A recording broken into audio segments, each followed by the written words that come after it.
Assalamualaikum warahmatullahi wabarakatuh. Raditu billahi robba wa bil islami dina wa bi muhammadin nabiyya wa rasula. Rabbi zidni ilma warzuqni fama amin ya robbal alamin. Rabbi israhli sadri wa yassir li amri wahlul 'uqdatam min lisani yafqahu qawli. Terima kasih kepada para Evan Filah yang masih setia di channel Evarhan Farluk. Kali ini saya akan membahas tentang bukti nyata secara sejarah maupun secara bukti arkeologis bahwa kekristenan adalah ajaran-ajaran yang diinspirasi oleh ajaran-ajaran pagan. Oke, mari kita bahas langsung para Evan Filah bagaimana saya membuktikan secara sejarah maupun secara ajaran bagaimana kekristenan terpengaruh oleh ajaran pagan. Yang pertama adalah simbol. Semua agama pagan, simbol adalah sebagai hal yang utama. Simbol adalah sebagai hal yang paling utama. Nah, kalau kita mengatakan bahwa salib adalah simbol kekristenan, sebenarnya salib itu tidak mengadopsi hingga jauh setelah kepergian Yesus. Artinya sebelum Yesus itu jauh ribuan tahun sebelumnya itu sudah ada namanya salib itu. Satu dari alasan-alasan utama kenapa kekristenan menggunakan lambang salib adalah ada di Galatia 3 ayat 13 bahwa ia mati dianggap dikutuk oleh Tuhan. Nah, yang saya heran bahwa yang dikutuk di dalam salib itu kan orang-orang yang dikutuk oleh Tuhan. Kenapa kok yang dikutuk itu dijadikan lambang, dijadikan simbol? Saya jadi berpikir liar, apakah memang orang-orang yang memakai simbol salib ini adalah orang-orang yang dikutuk? Nah, oke. Sejarawan modern mengetahui fakta bahwa salib telah ada jauh dipakai sebelum kedatangan Yesus. Jadi salib ini dipuja juga di India sebagai simbol Dewa Agni yang dijuluki cahaya dunia. Salib ditempatkan di tangan Dewa Siwa, Brahma, Wisnu, Krishna, Savitri, dan Jama.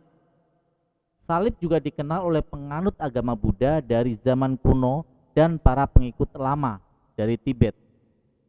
Orang-orang Mesir juga mengadopsi salib sebagai lambang mereka. Jarang yang tahu bahwa orang-orang Mesir menggambar mereka sendiri sambil memegang salib di tangan mereka. Juru selamat orang-orang Mesir atau yang bernama Horus dilukiskan sedang memegang sebuah salib di tangannya. Horus Kristus ini juga dilukiskan sebagai anak kecil, an infant, yang duduk di lutut dengan sebuah salib. Salib dalam agama pagan Mesir dikenal sebagai Crux Ansata, yang kemudian hal ini ialah yang diadopsi oleh bapak-bapak gereja kekristenan. Jadi untuk membuktikan ini bahwa salib adalah lambang, simbol orang-orang yang menganut agama pagan, silakan lihat di layar. Jadi banyak salib-salib yang mereka modifikasi, ya, modifikasi sebelum salib sekarang menjadi seperti ini. Dulu dikenal banyak salib seperti ini, ya, para Evan Filah. Nah, Horus Kristus yang tadi saya bilang memegang salib juga dianggap juru selamat sebagai orang Mesir dan dewa kematian dan alam bawah sadar. Alam bawah sadar artinya dia mempengaruhi. Kadang-kadang dipresentasikan sedang memegang salibnya jika di depan konsep kematian. Artinya ketika dia mau mengutuk orang jadi mati, ada salib di tangannya.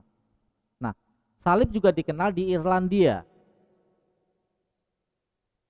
Juga dikenal orang-orang Persia sebagai objek sembahan untuk dewa matahari. Jadi kalau menyembah matahari sambil memegang salib. Atau dewa matahari itu dewa Mitra yang merupakan sebuah salib. Orang-orang Yunani dan Romawi juga mengadopsi salib sebagai simbol agama mereka selama berabad-abad jauh sebelum kelahiran Yesus. Ditemukan sebuah inskripsi kuno di Tesali disertai oleh sebuah salib di Kalvari. Banyak salib-salib lainnya juga dapat ditemukan untuk memperindah kuburan Raja Midas di Phrygia. Jadi salib itu sudah ditemukan di kuburan-kuburan orang-orang zaman dahulu.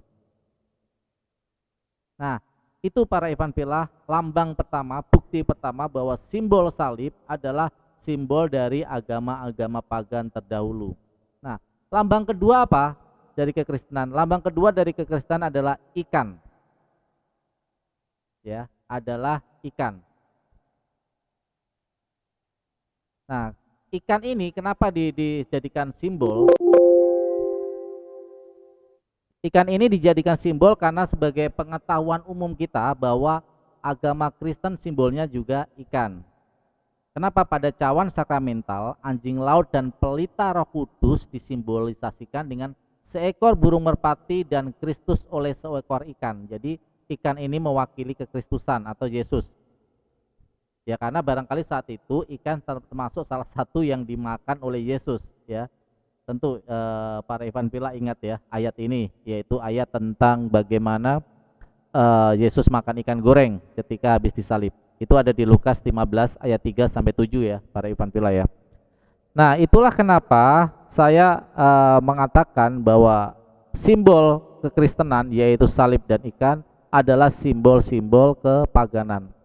Nah, sekarang saya akan membuktikan bahwa Yesus ada persamaan dengan dewa-dewa pagan, yaitu Mitra, Osiris, Bacchus. Tiga aja dulu yang saya kasih persamaan ya. Sebenarnya banyak, Krishna juga ada seperti ini ya. Nah, yang pertama adalah dianggap Tuhan atau dewa.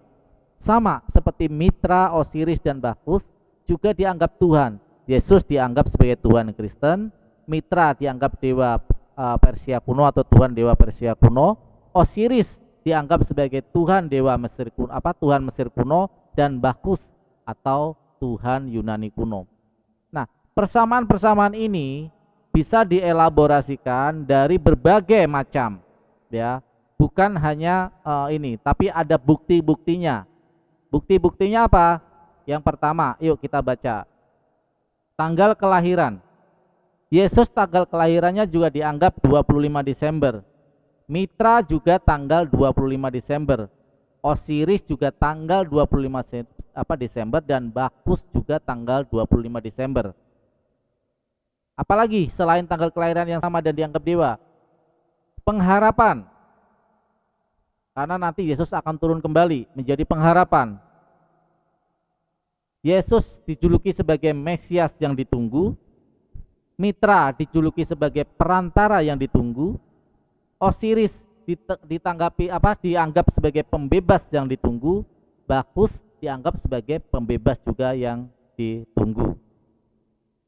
Jadi ada korelasinya itu. Kenapa makanya kekristenan ini masuk dalam sebuah ranah agama yang masuk terkontaminasi atau terbukti bahwa dari pagan Romawi, pagan Yunani, sehingga diolah menjadi kekristenan ini.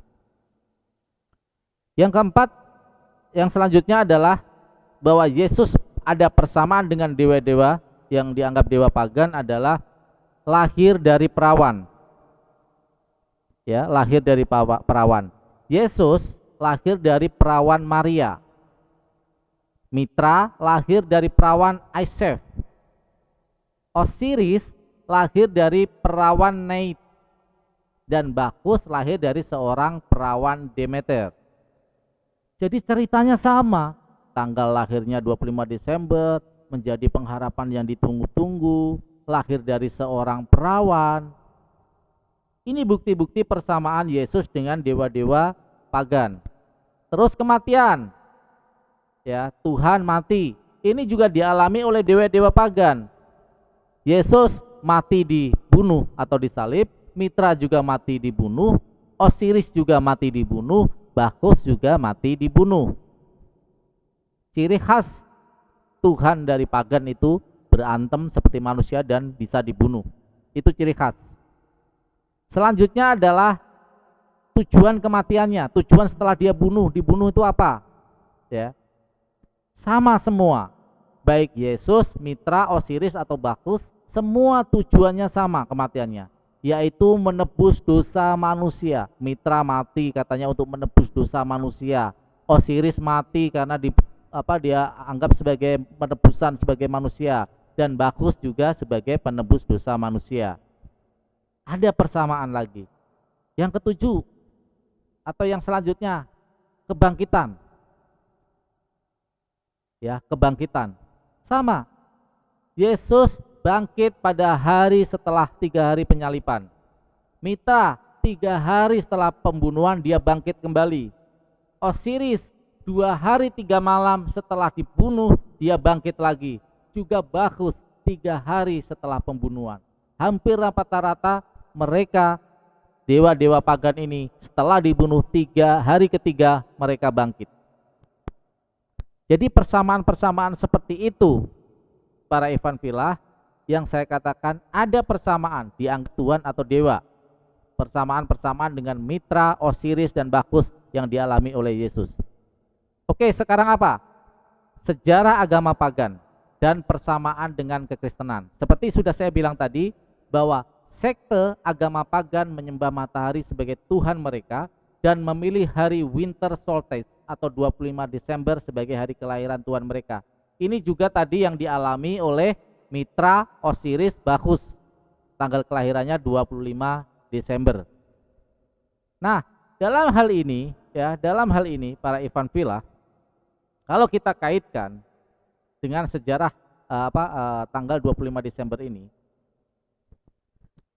dikatakan bahwa Tuhan pagan Atis sebagai adalah anak perawan dari Nana, ya. Ada lagi dewa pagan yang namanya Atis, ini lahir dari perawan Nana. Ia adalah Kristus dan putra tunggalnya yang diperanakkan darahnya dipercaya dapat memperbarui kesuburan bumi. Silakan para Ikhwan Fillah baca atau di Google ketik aja Tuhan pagan Atis lahir dari perawan Nana. Ya, ini memang jarang diungkap, ya. Nah, dia adalah sebagai simbol kekekalan. Ia dipercaya mati pada tanggal 24 Maret dan bangkit kembali secara singkat setelah kematiannya atau 3 hari setelah kematiannya. Dia dilahirkan pada 25 Desember. Nah, kalau penggambaran dewa, penggambaran dewa ini yang dibangkitkan ini dapat digambarkan bahwa dewa-dewa yang menguasai kekuatan alam langit, matahari, dewa bulan, dewa hujan, apalagi ya, dewa angin, dewa perang, dewa kemakmuran, masih banyak lagi lah ya. Dewa-dewa yang disembah oleh kaum pagan memiliki tempat suci. Bahkan tingginya martabat para dewa perang dalam kepercayaan pagan karena masyarakat ini memandang kekerasan sebagai sesuatu yang sakral. Jadi agama-agama pagan dulu kekerasan itu adalah sebagai sesuatu yang sakral. Makanya pembunuhan Tuhannya itu dianggap sebagai sesuatu yang sakral. Garis bawahi apa yang saya kemukakan, bahwa agama-agama pagan zaman dahulu memahami kekerasan adalah sebagai sesuatu kesakralan, sehingga pembunuhan atas Tuhannya dianggap sebagai sesuatu yang sakral.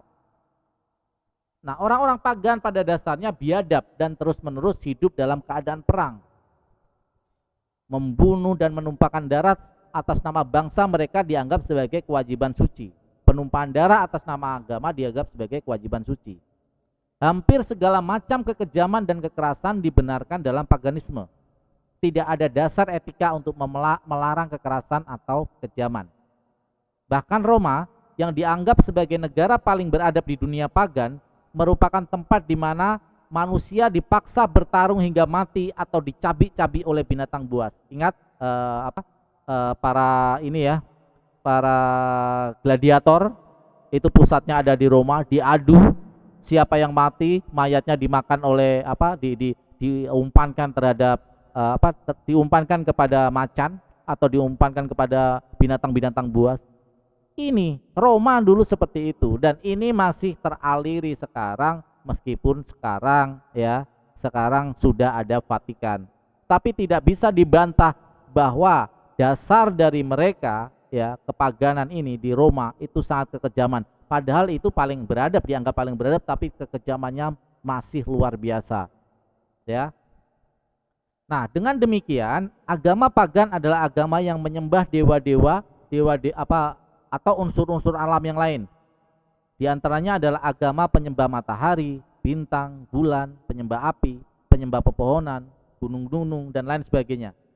Dan tanpa disadari, doktrin-doktrin agama pagan ini meresap dalam pemahaman agama-agama yang katanya adalah agama dari Tuhan, yaitu agama sebelah, ya para Ikhwan Fillah. Jadi itu tadi bagaimana sejarah dari pertama adalah dari lahirnya tanggal 25 Desember. Nah, kedua, konsep kedua terkait dengan simbol yang dilambangkan dengan benda-benda. Jadi pagan selalu identik dengan simbol-simbol, dengan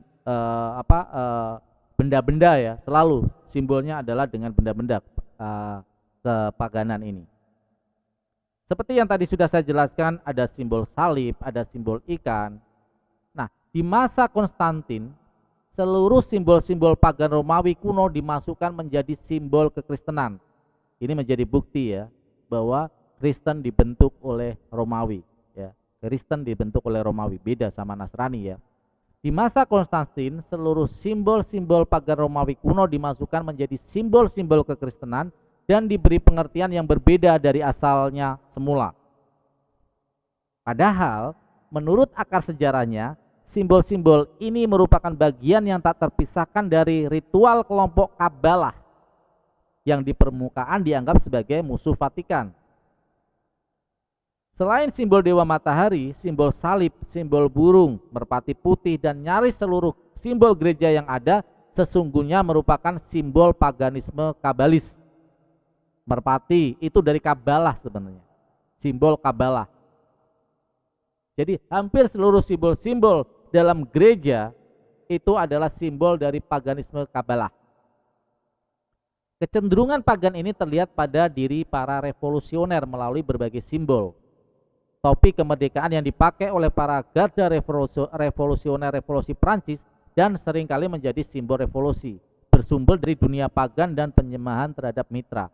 Kalau para Ikhwan Fillah baca sejarah revolusi Prancis ketika meruntuhkan kekaisaran mereka Prancis yang kejam saat itu, ada revolusioner Prancis yang namanya dijuluki revolusi Prancis, ketika aja di Google itu memakai simbol-simbol juga dari simbol-simbol penyembahan terhadap dewa mitra. Ya. Jadi paganisme tidak akan pernah bisa terlepas dari simbol-simbol. Yang ketiga, kita teruskan, adalah konsep Trinitas atau menjadi penantang. Tuhan itu selalu ada penyeimbang. Jadi ada mitranya lah, ada teman, ada kerabat atau apa yang disebut sebagai sesuatu yang membantu walaupun dikatakan satu ya. Nah, konsep Trinitas yang mengakar kuat dalam kehidupan pagan adalah hal-hal yang memang dulu dianut oleh ajaran-ajaran pagan. Selalu ada Trinitas. Yesus, oknum dari Trinitas, Anak, Bapa, Roh Kudus. Mitra, oknum dari Tridewa, Mitra, Ahirman, Ozmat. Osiris, oknum dari Tridewa, Osiris, Isis, Horus. Dan Bacchus, oknum dari Tridewa, Bacchus, Apolos, dan Jupiter. Jadi ajaran-ajaran Trinitas yang mereka anggap itu ya, ketika kita diskusi dengan mereka kan selalu ditanya, mana dalilnya, tidak pernah ada. Sebenarnya dalilnya mereka ada, yaitu apa? Dalil dari yang diadopsi dari ajaran-ajaran pagan. Itu yang mereka ambil sebenarnya untuk mengesahkan atau menjustifikasi konsep dari Trinitas. Oke, para Ikhwan Fillah, itu yang dari persamaan itu. Saya bacakan dulu semua tentang sebuah sejarah. Selain hal-hal tersebut ya, masih banyak apa yang disebut sebagai kepaganan.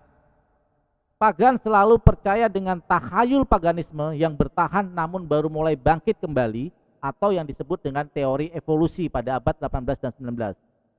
Ini termasuk gagasan dari ajaran paganisme. Ya, monyet jadi manusia, nanti manusia bisa berpikir.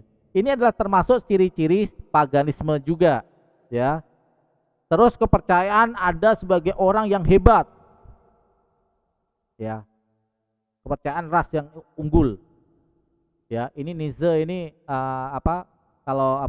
Nietzsche dalam bukunya ya, dalam kata-katanya terkenal ya dalam menggagas sebagai Uberman atau manusia super. Nah, ras ini, ajaran-ajaran pagan ini selalu ada sosok yang dianggap sebagai manusia super. Seperti kekristenan ada Yesus yang dianggap sebagai manusia super atau dianggap Tuhan. Selalu ada itu ciri-ciri dari kepaganan, dari ajaran-ajaran pagan. Ya. Terus ada lagi yaitu selalu dikaitkan bahwa nanti dia akan datang kembali. Islam juga mengakui Isa alaihissalam nanti akan turun kembali, tapi bukan sebagai Tuhan, tetapi untuk membenarkan ajaran-ajaran yang telah diselewengkan. Nah, ini juga dialami oleh Mitra, Osiris, Bakus yang diyakini oleh penganut-penganut agama pagan dulu, dia akan datang kembali ke dunia untuk menyelamatkan manusia menjelang kiamat. Itu kenapa ajaran-ajaran seperti ini, ya ajaran-ajaran ini Tuhan nanti akan balik lagi ke dunia untuk menyelamatkan manusia, itu selalu laku di orang-orang yang beragama pagan, masyarakat yang berajaran pagan. Contoh, bagaimana kepaganan di Amerika Selatan. Kekristenan itu sangat laku di sana dan begitu mudah, walaupun dengan peperangan, dengan menjajah, tapi cepat masuknya. Tapi sebuah masyarakat, ya masyarakat yang ada ajaran-ajaran monoteisme, ajaran-ajaran samawi, masih ada monoteisme, itu sangat sulit untuk kekristenan masuk. Contoh, berapa lama Indonesia dijajah oleh Belanda? Bukan hanya Belanda, Portugis, Inggris ya pernah mencoba untuk ke sini ya. Inggris waktu itu ini dengan PBB ya. Bagaimana? Tidak bisa karena di Nusantara ini dulu masih ada ajaran-ajaran monoteisme, yaitu yang saya bilang dulu kapitayan. Yang mengenal Tuhan itu satu sebagai tan keno kinoyongopo, atau tidak bisa diapa-apakan tapi dia luar biasa tinggi. Tan keno kinoyongopo inilah sebagai basis dari laisa kamisli sayun.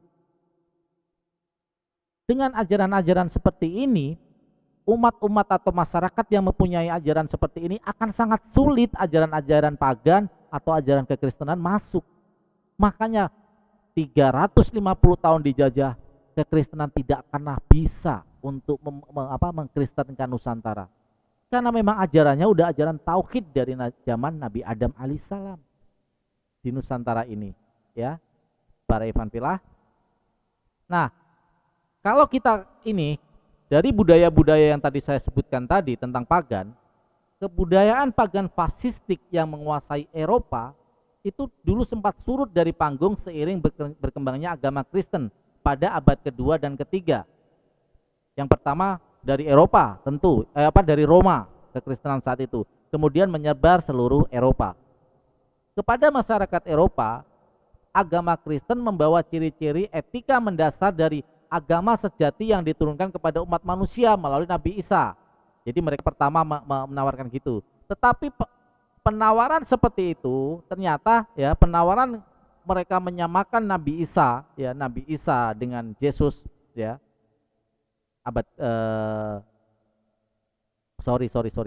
Isa atau Yesus. Dulu jadi abad ketiga itu orang-orang Roma masih tidak menggunakan kata Yesus, tapi menggunakan kata Isa. Kedatangan seperti itu pada dasarnya adalah sebagai bukti ya, sebagai bukti bahwa zaman dulu Isa ya atau Yesus itu baru, penyebutan nama Yesus itu baru. Dulu abad ketiga itu masih disebut sebagai Isa di Eropa sana.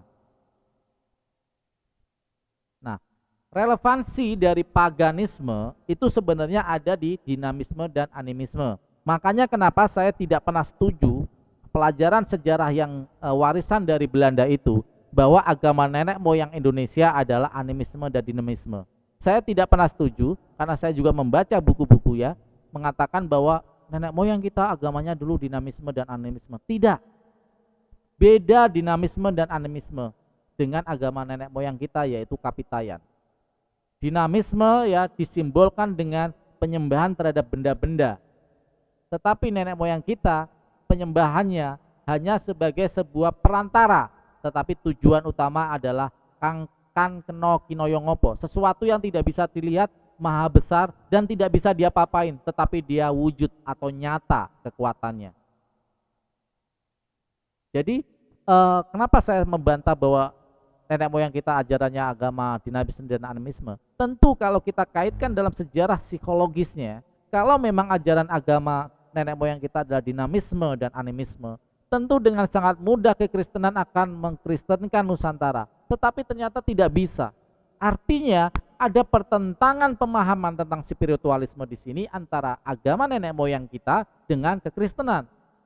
Kalau ada persamaan tentu mereka dengan mudah akan menerima kekristenan di Nusantara. Tetapi terbukti 350 tahun Belanda menjajah Indonesia tidak bisa mengkristenkan Nusantara. Bahkan dengan segala fasilitas, dengan segala kekerasan pun tidak pernah bisa mengkristenkan Nusantara.